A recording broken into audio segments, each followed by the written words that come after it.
Bonjour à tous et à toutes et bienvenue à cette antithèse qui portera donc sur le syndrome d'apnée obstructive du sommeil, à la rencontre entre corps et cortex, ou comment finalement allier par la recherche la neuropsychologie, l'imagerie mentale et la pneumologie. Je me présente, je m'appelle Apolline Durtette et ce travail de thèse est dirigé par le professeur Fabien Jersky et co-encadré par la docteure Audrey Henry ainsi que la professeure Claire Launoy. Mais avant de rentrer un peu plus en détail sur cette thématique, quelques mots peut-être sur mon parcours universitaire et professionnel. Alors comme vous pouvez le voir, je suis un pur produit rémois. J'ai réalisé toutes mes années d'études à l'URCA, en débutant en 2016 par une première année de médecine qui n'a pas réellement su combler mes attentes sur le plan professionnel. Je reviendrai sur ce point un tout petit peu plus tard. Ce qui m'a amené à m'orienter vers une licence de psychologie en 2017 et ayant trouvé ma voie, j'ai poursuivi en 2020 vers un master mention psychologie et neuropsychologie des perturbations cognitives chez l'adulte. Et depuis 2022, je mène une thèse en sciences, en psychologie et neuropsychologie. Et depuis le début de cette présentation, j'utilise beaucoup de termes psy. Psychologie, neuropsychologie, et si jamais ces termes ne renvoient à rien de très concret, si c'est assez confus pour vous, aucun problème avec ça. J'étais dans la même situation en arrivant en 2016 en première année de médecine, un bac S en poche et un conseiller d'orientation qui, voyant mon parcours et mon envie de devenir psy, s'est dit que la voie parfaite pour moi était la psychiatrie et donc des études de médecine. En France, on a pas mal de confusion autour de toutes les professions qui sont en lien avec le domaine psy. Et ce qui nous amène à nous poser la question finalement de qu'est-ce qu'un psy et qu'est-ce que la neuropsychologie peut apporter à cette recherche que je m'apprête à vous présenter. Tout d'abord, nous avons le psychiatre, un médecin spécialiste qui va s'intéresser à la santé mentale et sans rentrer de manière très précise dans ses différentes missions, de manière exhaustive. Il s'agit d'une profession qui va avoir à cœur de travailler avec d'autres spécialités afin de pouvoir rassembler les informations et poser un diagnostic, afin de pouvoir par la suite proposer des ordonnances médicales, dont des ordonnances médicamenteuses en lien avec le dit diagnostic. En effet, l'un des points principaux et l'une des grandes qualités du psychiatre étant sa connaissance poussée et fine de la psychopharmacopée, c'est-à-dire les médicaments, la pharmacopée en lien avec la santé mentale. Il est donc à dissocier du psychologue, c'est moi, qui lui est spécialiste de la psychologie, la science de la pensée, et qui peut soit s'orienter vers le domaine clinique, soit vers le domaine social. Et finalement, quand on parle de neuropsychologue, il s'agit plutôt d'un néologisme. On parlera de psychologue spécialisé en neuropsychologie, mais vu que c'est long, on préfère raccourcir en neuropsychologue. Le neuropsychologue possède des fonctions similaires à celui de psychologue, mais présente également des compétences en termes de bilan de fonctions cognitives. L'objet d'étude du neuropsychologue est donc le lien entre, d'une part, cet objet biologique qui est le cerveau, ses régions, ses fonctions, ses interconnexions neuronales, mais potentiellement également son fonctionnement, son développement, ses lésions et dysfonctionnements. Et d'autre part, les fonctions cognitives. Les fonctions cognitives, c'est l'ensemble des fonctions que tout à chacun, vous comme moi, utilisons au quotidien afin de faire face à notre environnement. Cela peut être la mémoire, la vitesse d'apprentissage, les fonctions exécutives, l'inhibition, la planification, mais également les fonctions plus sociales telles que la reconnaissance des émotions ou encore le fait d'inférer des intentions à autrui. L'objet d'étude du psychologue et neuropsychologue est donc le lien entre cet objet biologique et les fonctions cognitives, savoir comment celles-ci sont reliées et sur quel levier jouer en cas d'altération pour permettre une meilleure qualité de vie à l'individu. Il est donc à dissocier bien entendu du psychothérapeute, qui est également l'un des grands domaines psy et qu'on a en tête lorsqu'on parle de psy, qui est spécialiste d'un type de psychothérapie déterminé. Tout psychologue n'est pas forcément psychothérapeute et tout psychothérapeute n'est pas forcément psychologue. Et enfin, il est bien entendu à dissocier du psychanalyste, également connu sous le terme de psychanalyse de psychologie intégrative ou psychologie psychodynamique, qui va davantage s'intéresser à comprendre la psyché via l'inconscient. Et là, ça dépend de votre maître à penser, Freud, Freud père, Freud fille, Lacan ou encore Jung. Tout ça pour dire que le neuropsychologue et la neuropsychologie, ce qu'elle va apporter à la recherche que je vais vous présenter, c'est l'étude du cerveau en lien avec les fonctions cognitives, et que, bien qu'au demeurant, je la devine fort charmante, il ne vous servira à rien de me parler de votre mère. Concernant le syndrome d'apnée-hypopnée obstructive du sommeil, que je vais me permettre d'abréger en SAOS pour des facilités d'élocution, pour ceux et celles qui ne seraient pas très communs avec cette pathologie, il faut savoir que le SAOS se définit par la survenue d'épisodes apnéiques et ou hypopnéiques durant les phases du sommeil, et que ceci va avoir des répercussions sur le plan fonctionnel. Durant le sommeil, concrètement, une personne qui souffre de SAOS va avoir ses voies aériennes supérieures, c'est-à-dire l'ensemble des muscles et organes qui servent tant à la parole qu'à la respiration, qui vont perdre de leur tonus musculaire et s'effondrer.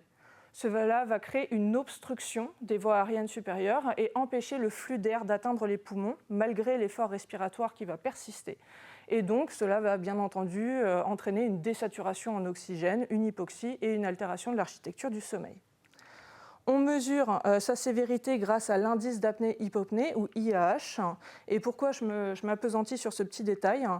C'est car la littérature actuellement n'a pas réussi à trouver de consensus sur l'impact fonctionnel du SAOS dans les formes les plus légères, c'est-à-dire entre 5 et 15 IAH, mais davantage de répercussions fonctionnelles pour les formes modérées à sévères. Donc dans notre étude, ce qui va nous intéresser ici, ce sont les formes les plus sévères, les personnes qui présentent à minima 30 apnées et 8 hypopnées par heure.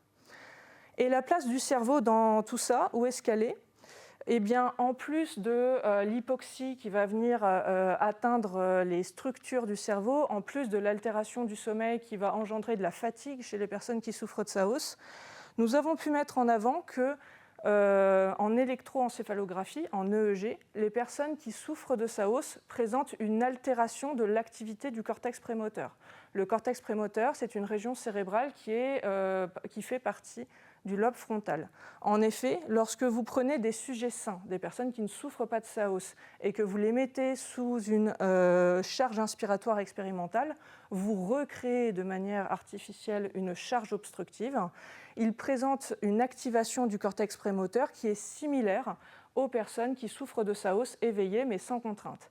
C'est-à-dire que même à l'éveil, et ça n'avait pas été montré auparavant, même à l'éveil, les personnes qui souffrent de SAOS présenteraient une altération du fonctionnement cérébral.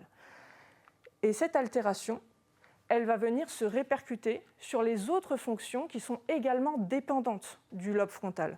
En effet, si jamais vous avez des ressources cognitives, donc votre énergie mentale d'un certain côté, qui va être davantage priorisée vers le cortex prémoteur afin de contrer cette fameuse charge cognitive, charge obstructive, ces ressources ne vont pas pouvoir être allouées aux autres fonctions qui pourtant en ont besoin.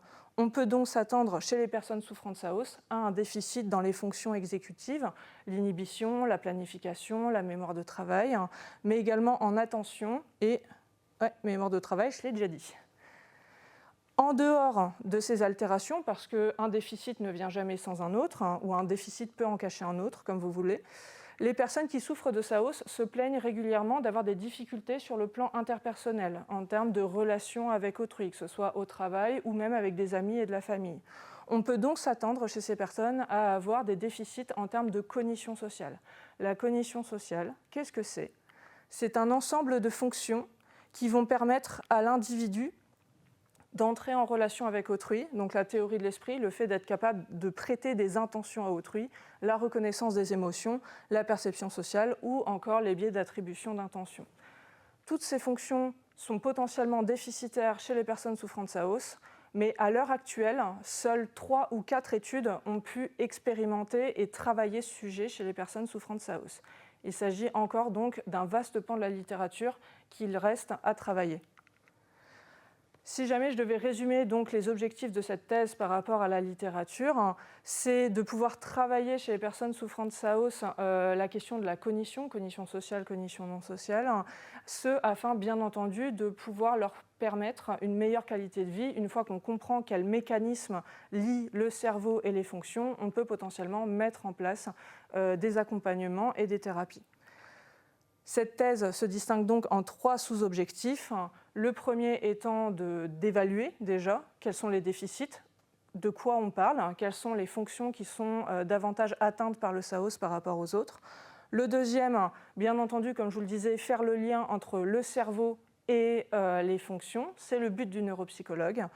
Et le troisième sous-objectif, est-ce qu'on peut faire en sorte, en cas de déficit, de récupérer ces fonctions et de permettre aux personnes de retrouver de la qualité de vie, ce grâce à notamment la pression positive continue, abrégée ici en PPC, qui est un appareil, le Gold Standard Treatment, c'est le traitement de première intention. C'est une machine qui permet d'aspirer l'air de la pièce pour l'envoyer jusqu'au poumon du patient et donc permettre de contrer cette fameuse charge obstructive.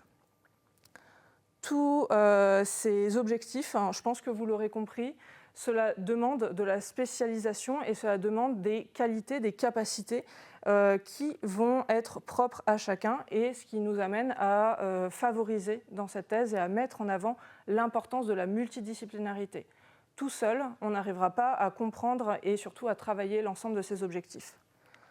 Voici donc l'ensemble de nos chers acteurs et partenaires dans le cadre de cette recherche. Vous avez le laboratoire Cognition Santé Société, qui est le laboratoire auquel je suis rattachée, en partenariat bien entendu avec le PSM, les établissements publics de santé mentale de la Marne, avec le service de psychiatrie adulte, et le laboratoire Crestic ainsi que le laboratoire P3CEL pour respectivement l'imagerie et la pneumologie. Bien. Tout ça, c'est très beau, mais une fois qu'on a pu identifier les problèmes, c'est bien de pouvoir les opérationnaliser, de les mettre en place et de mettre en place une recherche et un ensemble de travaux qui vont pouvoir mesurer ce que l'on essaye de rechercher. C'est le cas du protocole IRM-SAS. Alors très rapidement, notre objectif, c'est de recruter 35 participants témoins et 35 participants témoins et SAOS. Sinon ça ne sert à pas grand-chose. Ces participants vont être appariés en âge, sexe et niveau d'études. Et là, on a l'ensemble des critères d'exclusion et d'inclusion. Ceux-ci sont assez nombreux, mais il est à noter que dans la littérature, souvent, le SAOS est présent avec d'autres comorbidités, notamment l'obésité, la dépression, etc.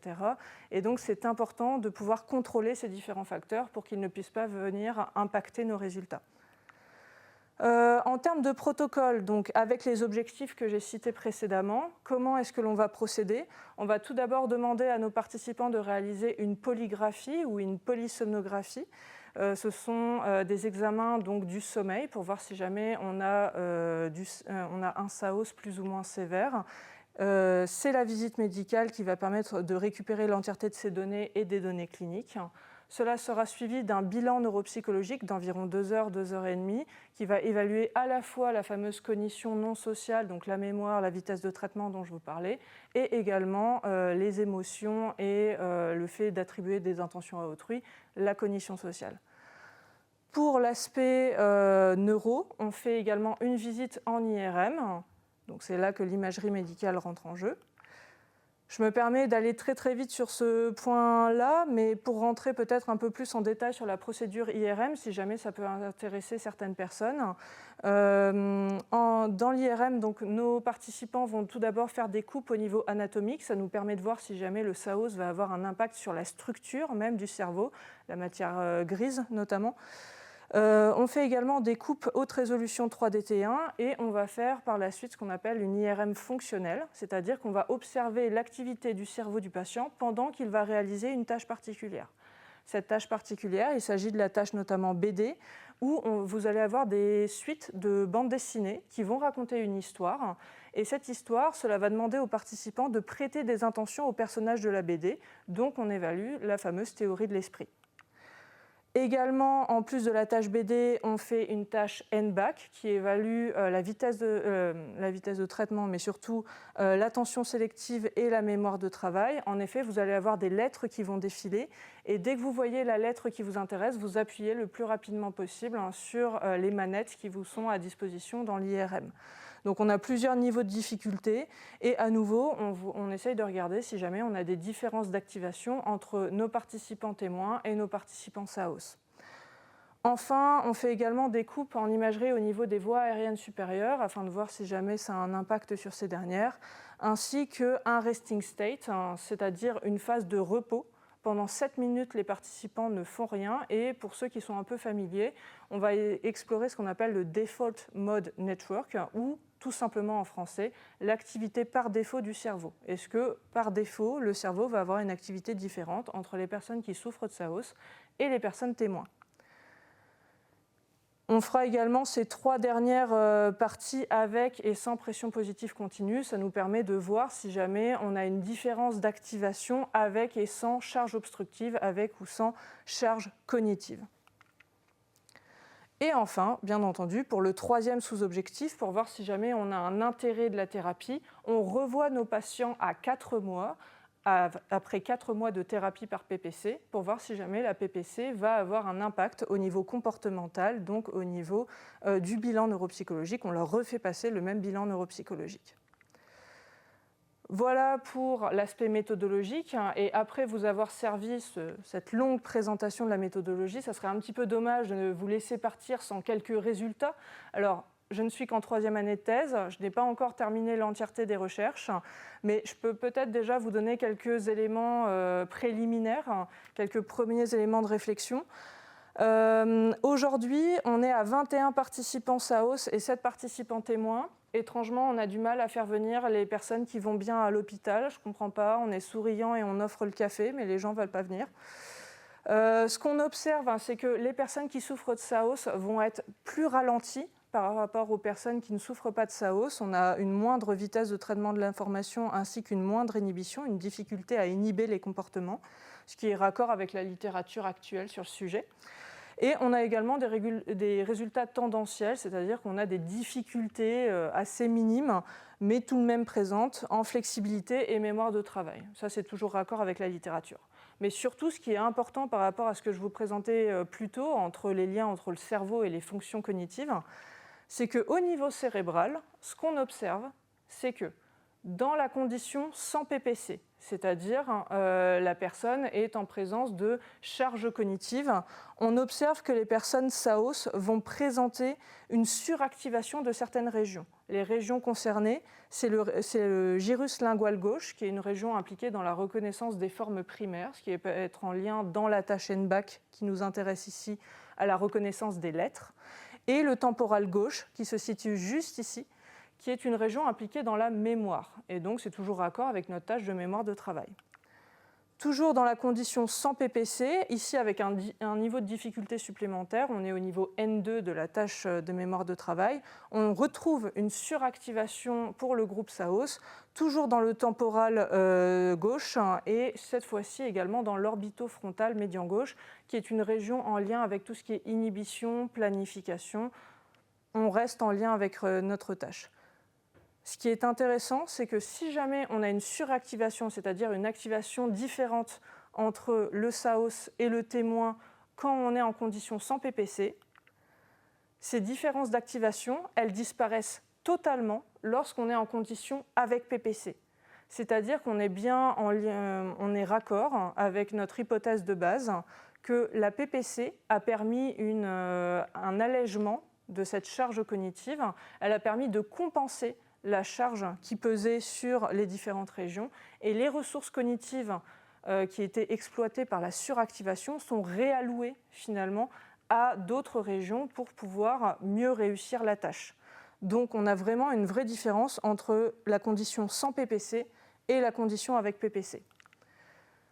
Pour conclure très brièvement, ces différents résultats, bien qu'ils soient préliminaires et qu'on doive encore les répliquer avec nos objectifs entiers, nous laissent penser qu'on a bien des mécanismes compensatoires qui existent au niveau cérébral chez les personnes qui souffrent de SAOS, notamment dans les régions temporales et frontales, et qu'on a des difficultés sur le plan comportemental, bien que ce que l'on peut observer, c'est qu'on a une certaine hétérogénéité au sein de nos groupes, ce qui nous amènera par la suite à potentiellement essayer d'aller fouiller un peu plus dans nos groupes SAOS pour voir si on n'a pas des clusters, c'est-à-dire des sous-groupes avec des personnes SAOS qui auraient plutôt telle difficulté, je vais dire par exemple en vitesse de traitement, tandis que d'autres ont plutôt des difficultés en attention, mémoire de travail et comment bien entendu accompagner au mieux chacun de ces différents profils.